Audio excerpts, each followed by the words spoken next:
Hey, and welcome to the Drep and Stone podcast, a podcast where two friends raise a glass and have a conversation. I am Nick. I'm Kyle. Hey, Kyle. Hey, man. How's it going over there? So good. Yeah? Yeah, I got the fresh breath. Yeah, you do. Feeling good. Coming off of the Underberg episode. Under that berg. Yeah. It is, it's quite crispy outside. Yeah, it was a nice day. It was a really Open nice, the doors. Oh, did you really? Yeah. Yeah. Was Nice. there a bit of a breeze? I was kind of like cooped up inside, so I couldn't really do that. But Yep, we had the flume going through the living room, man. It was nice. the flume. Yep. Opened both ends. Oh yeah. It was great. Yeah. Crispy. I wouldn't say it was crispy. It was just like, Comfortable. it was nice. Yeah. Tomorrow it's supposed to be like fantastic. Yeah. Tomorrow be crispy, Yeah. I think. Sweater weather. 40s if we get there. Ooh, I didn't know it was that cold. 49 was last I saw. Yeah. Yep. I'm gonna wear a sweater. I'll text you a picture. Do it. Yeah, I will. Yep. And I'll text you a picture because you don't believe me, and that's okay. I understand that, like, you know, our friendship is based on lies, and that's fine. I just know you run hot. Oh yeah, I do. And so I just don't know if you want to, Say I'm a sweater wearer. to layer that in, Well, it's like I feel like it's like I feel like you would be the type of person that would be, oh, it's 40s, sweet t-shirt and shorts. Oh no, for sure. Yeah, no, I am that person too. But you appreciate a sweater. But I do like because I like to be cooked from the inside. Thoroughly. Correct. All the way to the center. Roasted. Yeah. No pink middle. Nah. Well done. Well Nice stiff gray. done. Ugh. Gross. Anyway. Would you like to drink something with it? Sure. In our pursuit to kind of dwindle down some bottles and get everything, well, now that I'm looking at the shelf though, like You're doing it, man. You're getting there. I'm trying. I would love to share a bottle kill with you. Sweet. Yeah, and I have a bottle for us Just the one to do. I've actually been saving this for quite some time because I'm really sad to see this one go, man. Like maybe that's we've emphasized fresh cracks for so long. Yeah. I mean, maybe like that's like the next thing. It's the bottle kill. All right, I'm gonna save the last 2 pours of this. We'll do it on an episode. That is what I literally, I was going to finish this the other day. I'm like, no, I want to share this with Kyle. Like that's a new thing we started. We started it with dang, what was it, man? Oh, with the Ardnamurchan and what was it? It was definitely the Ardnamurchan. Oh, it was the signatory bottle that's back. Oh, yeah. The actual bottle's back here because I'm not strong enough to pick the bottle up to throw it away. It's going to live there forever now. It just might. Just build a shrine around it. Door stop. Exactly. So, Kyle, I have actually, I think the first Bruichladdich product I ever purchased. Wow. I know. I'm pretty certain it is. This is the Bruichladdich Islay Barley 2011 Islay Barley. Man. Yeah, it's an almost impossible bottle to find now. You can find still like the 2014s. I literally saw one the other day. Yeah, they're not that rare. No. to find them. You can still like you have the 2013, and that one's gone long time ago. Yep. But I have the 2011, and it's 6 years old. It was distilled in 2011. It was bottled in 2018. Wow. And I probably got it in 2019. Right. I mean, like it was early on in the journey. Maybe 2020. Maybe. Yeah, it was one of the earlier episodes. I feel like when we threw them against each other, and we didn't. Well, maybe. Yeah. Now that I think about it, I was gonna say like we didn't like drink it, but I think so. Maybe I'm gonna say maybe 21. I'm gonna say 21. Okay. Maybe 22. Possibly 23. right? Might have been last year. It might have been last year. Who knows? Was it like later this month? Yeah, it all runs together. But it's high time to Say goodbye. say goodbye to this thing. Yeah. So here we go. Here we go. Yeah, I remember putting them against each other, and I feel like this one edged out the 2013. Yeah, I think you're right. May I pour for you? Certainly. It's a questionable flow you got there. Well, I'm really scared about pouring too much or not enough. I don't know which. Really, in that instance of like, I hope I don't miss the toilet.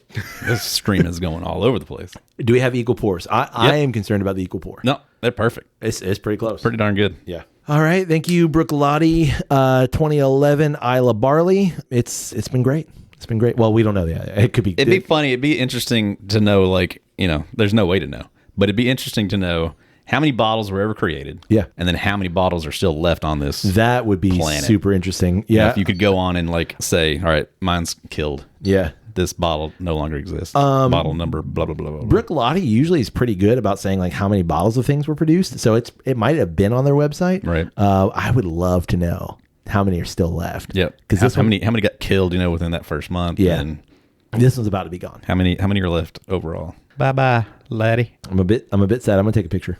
All right. So what was cool about this is that they're using 100% barley from Islay. Like that's the whole idea. Right. I think if I'm not mistaken, like everything's barley from the Cool, Rockside, Island, Mullindry, Stark Mill, and Crook farms. So like several different farms across Islay, which it's pretty damn cool. You've been to Islay. I have. Is it mostly farmland? It really is. Is it really? It's like farmy and boggy. I would expect it to be like craggy and like rocky, like you really couldn't like around the coast for sure. No, like it is.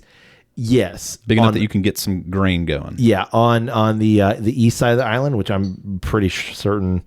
Yeah, where the distilleries are. No, the distilleries are like all over the island, but there's some spots to farm. Is what I'm gonna say. Right. But yeah, it is kind of craggy, but it's also really boggy too.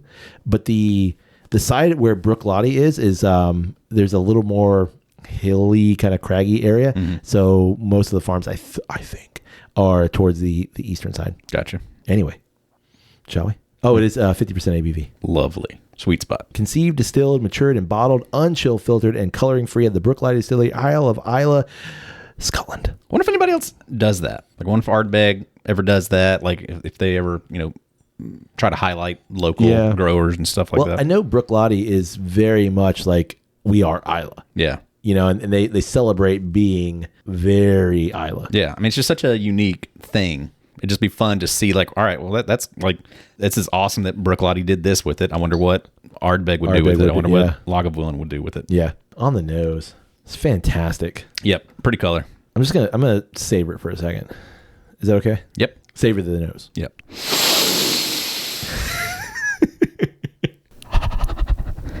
That's gonna make for great audio. I'm leaving that in. Bruichladdich to me, like every unpeated Bruichladdich expression, always verges on shortbread to me. It's so close to an Irish whiskey, like Bushmill specifically, like that almost banana-y note. Yeah, I get banana bread. I get like a holiday bread. Yes. Yeah. Like raisins, nuts. Yeah. My gosh. And that proof just on the nose, like you can tell it's there. But it's not like gut punch or nose punch, I guess. Yeah, no. It doesn't get you goody, but it caresses it. Yeah. And it's just so malty forward and sweet. Yeah. In like the best, like, hello, old friend way. Yep. It's like early days of Scotch. Oh, yeah. Our Scotch journey. See, and like this to me is when someone says, I don't like Islay Scotches. Yeah, you don't like peated Scotches. You might like Islay Scotches. You just don't like peated Scotches. But I love whiskey. Oh, don't get started. Don't get me started. Don't get me started. No, you don't. No, you don't. No, you don't. No. See, I told you not to get me. Damn it. No, you do not love whiskey. Gosh, it's so good. Yeah, that's a great nose. Okay. Butterscotch. Peeking through. Specifically butterscotch. Yep. Butterscotch hard candy. I'm gonna say like butterscotch, like a butterscotch chew, like not a hard candy, but like a fudgy kind of thing, like fudgy kind of like butter and scotch. I don't understand what you nice. Yeah. What is that? It's butterscotch. What are you drinking? Butter and buttered scotch. Yeah. I wonder how that would taste. Hot buttered scotch. Oh yeah. Light on the butter. Just a cup of hot scotch. Just put a scotch in the microwave. I mean, I would. Warm up that scotch, baby. All right, I'm going in. Oh, man. Yeah. Wow. Damn. That's actually really kind of reminding me of the Paul Noir. It's got that same kind of like champagne-y sweetness on it. Not so much like in that strawberry direction. Mm-hmm. It's more so in like just a white grape. Man. But whew, that's pretty. Like, it is so sweet forward. Like, it's to me, like, that's what I get initially. And it's like very specifically malted barley sweet. Yeah. You have a bourbon and you have this. It is so diametrically different. Right. Like the sweet. Because bourbon is such a rich, deep sweet. Whereas this is like a lighter body, but still... No, you know what? I'm gonna go back on it. It's not lighter body. It's just the body is different on that sweet. Yeah. This is more of a confectionery sweet. Yes. And bourbon's more of a caramel sweet. Yeah, that's perfect. Like this is white buttercream frosting versus like molasses. Right. Not quite like that, like bitter of molasses, but in that direction. Yeah. Buttercream frosting versus brown sugar. That's the difference to me. Yeah, and I mean, if you really like think about it, you can find the barrel on the back end, but you really got to search for it. It's just such a delicate, sweet, like just delicious, like very desserty almost. See, delicate. I agree with you. Delicate's right, but like after I get it over my palate, and as it hits the side, I get like very prominent oak. It's like prominent. Yeah, to me, it's like boom. Here is your oak barrel, my guy. No, you go. I have to think about it. I have to think about. All right, think wood. There it is. Okay, I can find it. If I don't think about it, it's just a sweet whipped cream. Just yes, it is that. It is sweet. It is light and delicate, and then boom, oak. Yeah, I don't know if my palate's still just wrecked, but I have to think about the oak to find it. And it's on the aftertaste, on the breathe out. It's there. Yeah. But just on the sip, like it never hits my palate, never suggests oak. It's just like berries and cream the whole time. Or fruit and cream. Yeah. Not berries.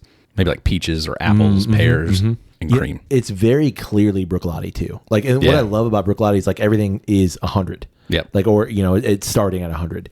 I know they have different, obviously, a huge variety of expressions. Right. But it's very classic Bruichladdich. Because I had a bottle of the classic Lottie not that long ago, right. So it's distinctly that, but there's also just like I'm gonna say more depth to it. Yeah, to me it's like you're allowing this to be uniquely what it is. Yes. Whereas Bruichladdich, they're trying to gear that to a specific thing, sure, and matching what it has previously been. Right. Like this is what we say is Bruichladdich, so now we're hitting that profile. Whereas this can be more single barrel. And because it is Islay Barley, they're allowing it to be unique, and it is. But like you're saying, like it is still very clearly Bruichladdich, but they're allowing its unique characteristics to shine through, right? And it's fantastic. And I go back to what we've said before. To me, this is the way to kill a bottle. Has this bottle diminished? I don't know. I don't remember. I can't, like, if this bottle's diminished, holy crap. Like, what was this like? Surely not. I mean, if anything, because is it perhaps a little bit better? Maybe. I don't know. Maybe there was more of a oak tannin kind of bite on it. And, whether you see that as good or bad, it maybe this is a bit more, it's lost its edge, right? Kind of a thing, but it's freaking delightful. And I totally agree, like, because it's more of a journey. Like how I'm willing to say you've had that bottle. I'm gonna say 5 years. I was gonna say at least 3. Yeah, I honestly don't remember. Right, but I think at least 3. Yeah, to have a bottle like that you can specifically remember back to, and think about everything you've had since then, and the different things you've tried, and then to still be able to come back to that specific thing, and it hits. Yes, is really nice. That's really rewarding. Yeah, that I agree with you 100%. Like, wow, to have a bottle that does that. To have a bottle that's like, no, this is great. Because here you go. You can have bottles that you've had for 3 or 4 years, and there's usually a reason why you've still got that bottle. Correct. Because like, I don't want to go back and do that one. Correct. That one's just kind of no good. Yeah. And I think this one specifically, I think it just kind of fell into the category of, but we've got so many new things to try. Absolutely. And it's good, so there's no rush to finish it. Correct. And so it does just kind of end up sitting there, and maybe I'll go and I'll have a pour of that instead, because I kind of want to get rid of that bottle. I don't really want to hang on to that one. It's just kind of one of those weird things of like how they end up placing themselves within your collection. And it is special. Like there's a special aspect to this bottle, and it's one of those like you don't want to finish it. Yeah.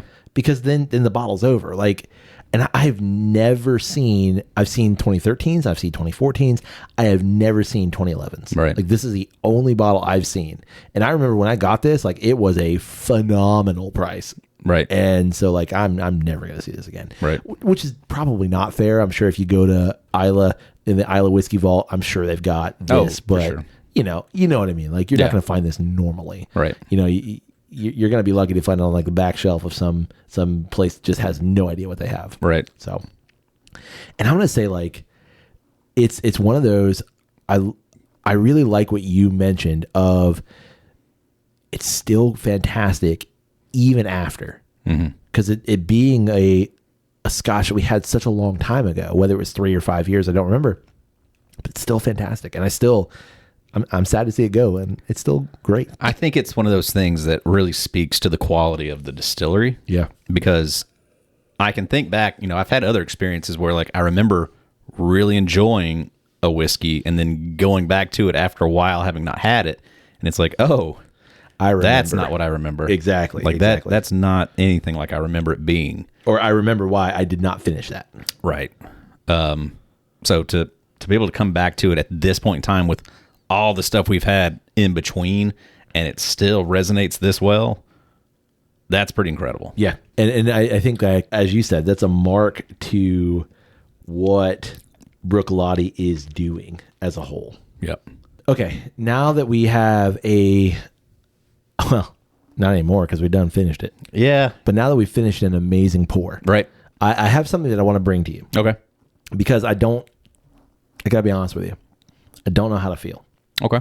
And I feel like you can help me understand how I should feel. Okay. You can take your hand off my leg, though. Well, Actually, you know what? Just leave it there. I want you to know you're in a safe space. Thank you. I appreciate that. 3 pats is enough. Can I move the location of the pad? Absolutely. Okay, there we go. Yeah. Okay, so I'm pretty sure you've seen this. Okay. This came out like a week ago from when we recorded this. Okay. Okay. And it is a release of the coolest whiskey on earth. Okay. Literally. Coolest Whiskey on earth. This comes from the Argentinian distillery, La Alonzana. Sure. My Argentinian Spanish is perfection. Thank you. I appreciate that. It is a whiskey that's set for release in 2026. This is the first distillery to age whiskey in Antarctica. Okay. Did you see this? Nope. No, really. I'm surprised. It was all over the feed, man. Mm-mm. Like a bunch of people reached out and they're like, what do y'all think? And I'm like, I have no thoughts right now.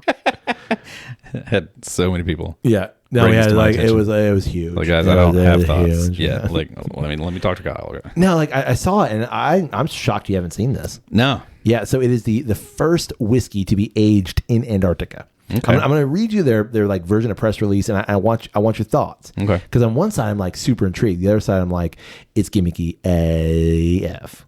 Sure. Yeah. Okay. Unless you tell me something shocking. I'm gonna read it to you. Yeah, okay. Here we go. Where I'm gonna laugh. The Argentine, I think. The Argentine single malt spent 3 years maturing at the Morambayo research base, where temperatures swung between negative 35 degrees Celsius and 10 degrees Celsius.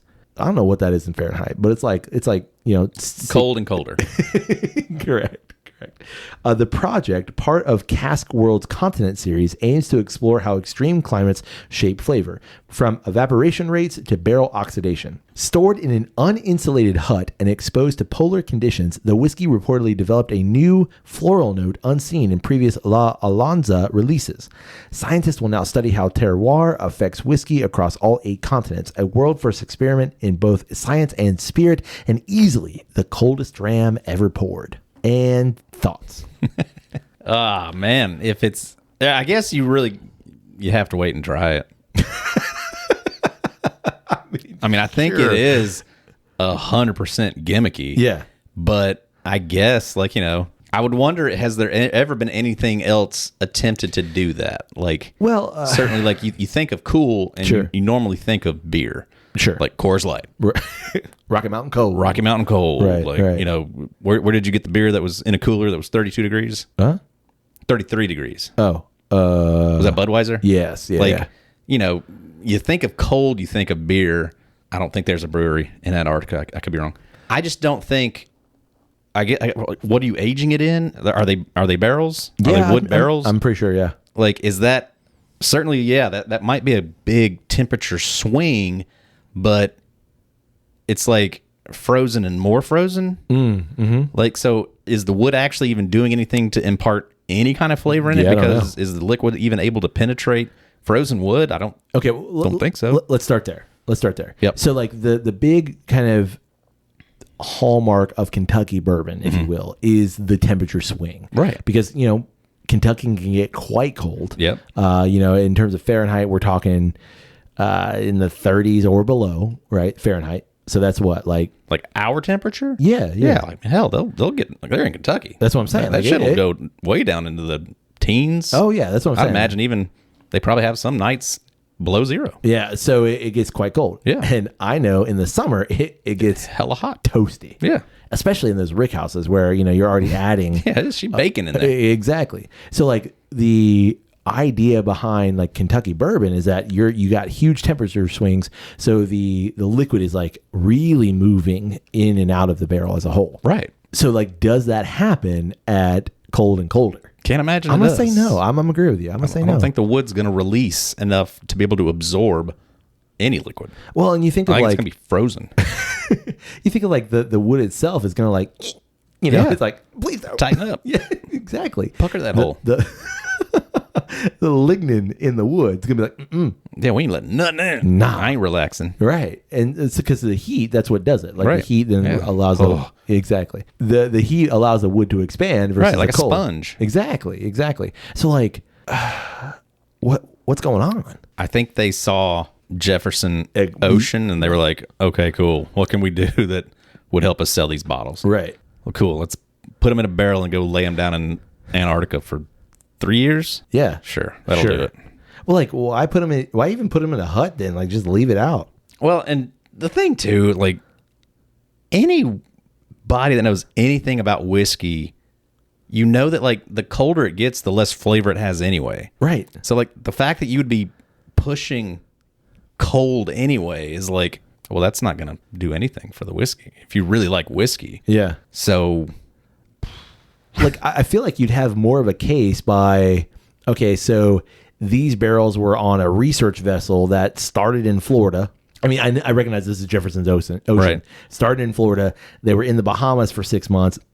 And then we took them to McMurdo Station in Antarctica for 6 months. And we brought them back.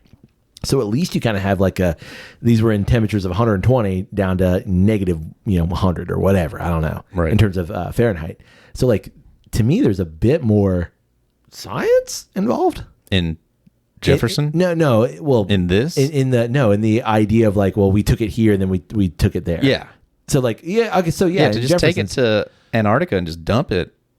I don't feel like that's going to do anything other than like, it's a cool story. Like, wow, we aged this in Antarctica. Like, cool story. I get you. I get what you're saying. Yeah. Because I don't really think it's that cool personally. Like, well, my question is like, I had a can of beer and I dropped it in the snow and I left it there overnight and I drank it the next day. Shit was cold. Coldest beer I ever had. Cool, man. That's dope. That's exactly what I thought. I'm glad you had that experience. I went ice fishing and I dropped that beer in the lake. Yeah. And then I was like, I'm going to leave it. And I came back when it unfroze and found it. I was like, drank that beer. That's a good beer. Woo. But like, I'm also thinking of cost. So y'all took barrels on a boat to Antarctica, which is probably not cheap. You left them there in some sort of hut. Well, to me, that suggests that was not the intent of the ship. Oh no, it's like, for hey, sure. y'all got room? I could throw 2 barrels on there. Yeah, while y'all going for anyway. Sure. But cool. They're gonna be like, nah, that was costly. Like, I know there was a Buzzlightyear toy that went into outer space on one of the shuttles. Like, that wasn't the intent of the shuttle. They didn't rent that shuttle to take Buzzlightyear up there. Buzzlightyear to space. That was not the point. It was just like, hey, y'all take this. It'll be fun. Right. I think this is the same thing. Okay. Hey, y'all take these whiskey barrels and leave them there. You and I both know that you're not wrong. You and I both know that they're going to be like, nah, it was real expensive. So like that bottle's like 3 times more. That's what I'm saying. Yeah. Okay. Well, be careful there because good luck if you say it's a $200 bottle. I hope it sells for you. Dude, people are going to buy it. People will eat this up. Maybe. Listen, you had Buffalo Trace making Chris Stapleton whiskey and people ate it up and now it's all over the shelves because it ain't good. That's my point. So you got 3 barrels, let's say. I don't. Did they say how many barrels? Did I read how many barrels? I think you said. Yeah. So you got just a couple barrels. Right. I'm assuming. Right. Like I don't think they're. It just says 3 years, like you mentioned. Doesn't say how many barrels. So let's say, I don't know, let's say you took 20 barrels down there. Sure. Okay, so you've Too got many. Sure. I mean, I think you might, like you're saying, like just to be able to say you did it. Like, what is it? Single malt? Yeah. And like we've had nothing by it. Like maybe it's good stuff to begin with, and like okay, let's just chuck it down. Okay, so like we had Bruichladdich. If Bruichladdich did this, sure, I'd try it. I'd be interested to try it, I guess, just to see like is it different, Right. But like if it is, I don't think it's because of what you did to it. I think it's, what do you mean? I don't think it's because you went and dumped it in the snow. I don't think that had anything to do with it. If anything, I think it's going to be less flavorful because you did that, just because of the way that I understand that whiskey works. Right. So if you do bring it back and it tastes like White Dog, that's why. It's because it didn't do anything while it was up there. So you wasted time. Yeah. Literally wasted time. Yeah. And I just can't imagine it does anything other than that. Like, personally. Again, just by the way that I understand. Right. That's why Kentucky is a sweet spot. That's why Texas whiskey, Alabama whiskey, Georgia whiskey, that's why a lot of those things taste the way they do, because it's a different swing in temperature. They tend to be a little darker, even hotter. Yeah. You know, maybe not quite as cold. Which is also why Scotches and Irish, like you tend to get older because they have to have more of those temperature swings to impart flavor. Get the flavor. Yeah. I just can't imagine this does anything to it. Yeah, because like again, summer in Antarctica is not going to be still freezing. It's not going to be cold, or it's not going to be warm enough. Right. So you're not going to create enough of a temperature difference to allow the whiskey to soak into that barrel. It makes me wonder too, like, is that all you're doing to it? Are you mashing it and putting in these barrels and then letting them sit there for 3 years and then you're going to bottle it? I'm assuming that's what it is. Yeah. That's what I just can't imagine it's going to be the lightest whiskey you've ever seen. Yeah. Because one, it's not even old. 3 years. It's, just long enough to be able to call it whiskey, I guess. Sure. But yeah, just cool. Real cool. Well, again, I know that there are people who are just, it's going to sell out. Like there's no way it's not. You think it'll sell out? I do. I really do. I think it's going to sell out because I know people are going to like, I got to try it. I have to try it. Nothing's done this before. Oh, I need it. Cool. Yeah, it's the same thing of, when when some of the big distilleries around here are like, hey, so you know what we're going to do? We're going to take this barrel and we're going to move it up one level. We're just going to leave it. Give it a different name. Yeah, we're going to give it a different name. Yep. We're just going to leave it. We're going to call it the top floor. I know. Damn. Yeah, and we're gonna sell the shit out of it. But that happens, and it's hard to find for a month. Sure. And then it's everywhere. But never sells out. Unless you only do 1,000 bottles of it. That's what I'm saying. Like you're not doing a whole rick house of this stuff. So like it's going to sell out. It's going to it's a novelty item. Like, I don't think they did a whole rick house of that Traveler stuff. Oh, dude. They made a lot of it. I was going to say. But I don't think they did a rick house. Have you been to a liquor store lately? Yeah. They did 3 rick houses. Like, come on, my friend. Like, I just don't think they did. I think everybody got a bottle of it and was like, cool. I don't ever need to buy this ever again. Yeah, like why pay $15 more for Buffalo Trace? And I think the reviews of it came out and everybody said the same thing. Yeah. Like, this ain't nothing. Right. Don't waste your money. And I don't think people did. I think this will do the same kind of a thing of like, it's just going to take a few people to get it and be like, yeah, don't worry about it. Yeah, it's nothing special. Yeah. Okay. Well, I mean, you've confirmed. Would you want to try it? I would love to try it. Yeah, I would love to try it. Would I seek out a bottle of it? Probably not. Like, what would you pay for a bottle? See, that I knew you were going to ask me that question, and I don't have an answer for you because I've thought about like, what would I pay? Like, would I pay?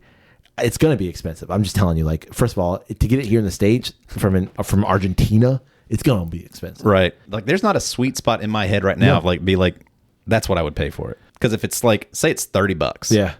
Oh, then that's shit.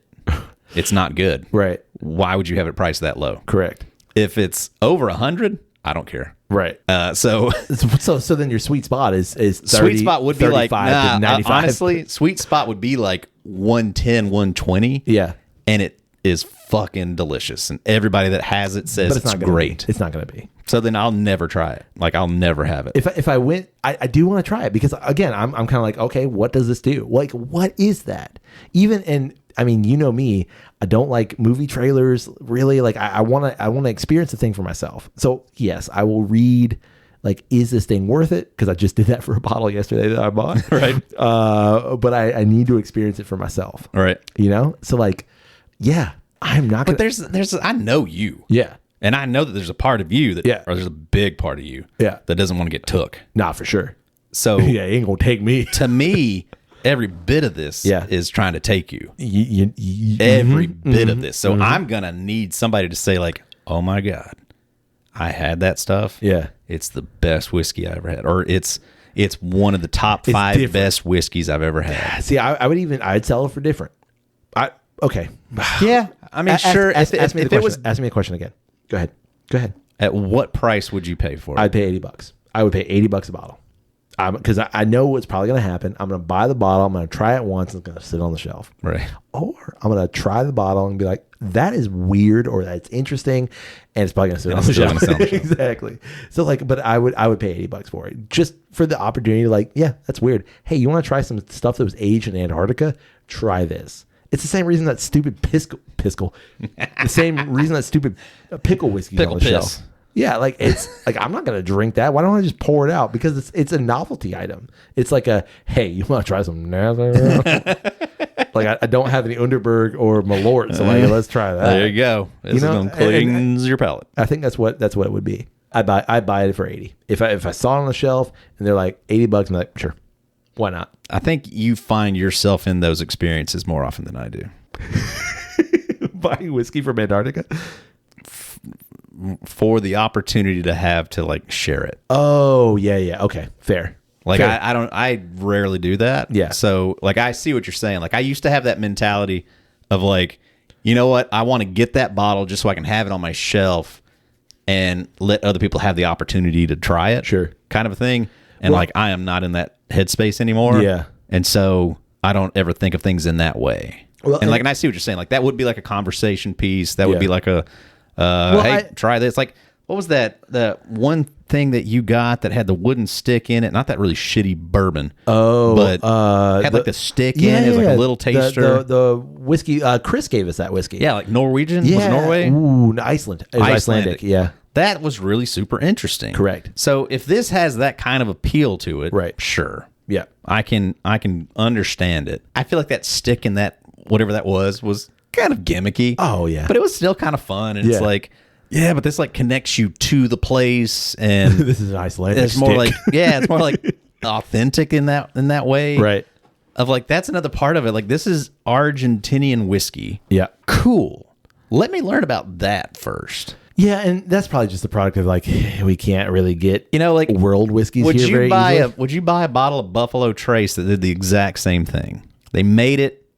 They took it to Antarctica. They took it to fucking Greenland. Yeah. Dumped it. Brought it back. Yeah. $80 for a bottle of Buffalo Trace to see what it tastes like now. Yes, I would. What does that do? I need to know. Like, okay, yeah, I'm Again, I would just need to hear. Yeah. That's pretty cool. I wouldn't do it blind. I wouldn't just like see the press release and be like, I bought every single one of those benchmarks on a whim. Every single one. I didn't read anything. I know. And that was an experience that you could have learned from. No, I think I've learned my lesson. That's an experience that you should have learned from. You could have, and you still can. But I mean, it's the same reason that like we buy stuff that I know we're not going to like. All right, but like, what was the takeaway from Benchmark? It's the same stuff. It's fine with subtle differences. Yeah, and I think that's my point. Is that this might have a subtle difference to it. I don't care that much. I just don't think it's going to be anything worth. It's not going to be revelatory. Let's just say that. Ooh. Okay. I don't think it's going to be that like we talked about with the Paul and Wall. I don't think this stretches what whiskey can be. No. I don't think it's going to expand that thing. It's still just going to be like this is what it is. Still just a gimmick. You're telling me you walked into local liquor store X and they had it on the shelf and you're like La La La Wee Wah aged in Antarctica. Pass. What was it? That feels rude. I like yours better. Is that rude? It's probably rude, That but seems rude. I like it better. I don't care. I would ask you to do it again, but I don't care at all. Like I was never like, and you weren't either. I think that's my point too. La, la, la, we love. How much is Jefferson Ocean? $85. How many bottles have you ever purchased? None. Okay. I mean, why didn't you do it there? Because what- I think that's more interesting than this. I don't disagree with you. I mean, the bottle that I had was given from a friend, Right. So like, And what did it do? nothing. Like it doesn't. I mean, maybe marginally. Nick. What do you mean? What do you mean? So what's this Antarctic shit gonna do? Oh, I see what you're saying. Okay. I mean, that's kind of interesting. Yeah. It went around the world. And Yeah. No, you're right. You're right. But you won't know until you try it. Would you have ever purchased Jefferson Ocean? No, probably not. Jefferson is at least a reputable bourbon maker. Yeah. No. I don't know if you've ever had their stuff prior. No, I think I like a whiskey fest, but like, you know. But you still, they're Kentucky okay. bourbon. Okay, so I am glad They know what they're doing. I'm glad I had that experience. Would I have purchased that experience myself? Absolutely not. Which is why that was a purchase for me. I think my point is that one you at least know this is a bourbon company. Yeah. That's trying a thing. Yep. And that gimmick never got you to pull the trigger. So why would this? Now, this other company that you've never heard of, didn't know they existed, have never sampled anything from them, they're doing a thing, and you're like, $80, I'd do it. We have to wrap this up because we have a very special tasting to get to, Kyle. And on that note, something that we can't say yet, but we can just say we have a very special tasting, something that's on the horizon, a project that we're working on. Cool. And I would love to answer your question, but we've got to go. Okay. So fair enough. I'm gonna throw it at you, and I'm gonna say on that note, we'd love to know what everyone thinks about the Bruichladdich Islay Barley, the 2011, if you've had it. Yeah. Yeah. And if you ever get a chance to buy Antarctic whiskey, tell Nick why you're not going to buy it either. Or just send me a 2-ounce taster. That's really all I need. If you found it and you I got need it, a 2-ounce taster. Nick really wants to try it. I do indeed want to try it. 2-ounce taster. That's all I need. Just give me a little like bloop bloop, and I'm good. That's all I need. That's all I need. Yep. Well, or if you find a bottle for $80, let Nick know. He'll send you the money. Nope. You can get in touch with us through email. It's drepandstone@gmail.com. You can also get in touch with us through social media. It's always one word, Drep and Stone, DREP and Stone. Come find us, like a thing, share a thing, comment on a thing. A lot of good things. Don't tell me anything about Antarctic whiskey. We also love it if you support the podcast through our Patreon pages, patreon.com/drepandstone. Just helps keep all the recording things running smoothly. You can also support the podcast by telling someone about Drep and Stone. And finally, Kyle. Yes, sir. You can support the podcast by rating us wherever it is you get fine podcasts like this one. Yeah. Let us know. Just that little, well, don't let us know. Let other people know. Let us know that you did it. Correct. Oh, that's good. That's good. Yeah. On that note, hey, buddy. Hey, buddy. May your glass overflow. And your ass never show. Cheers, buddy. Cheers.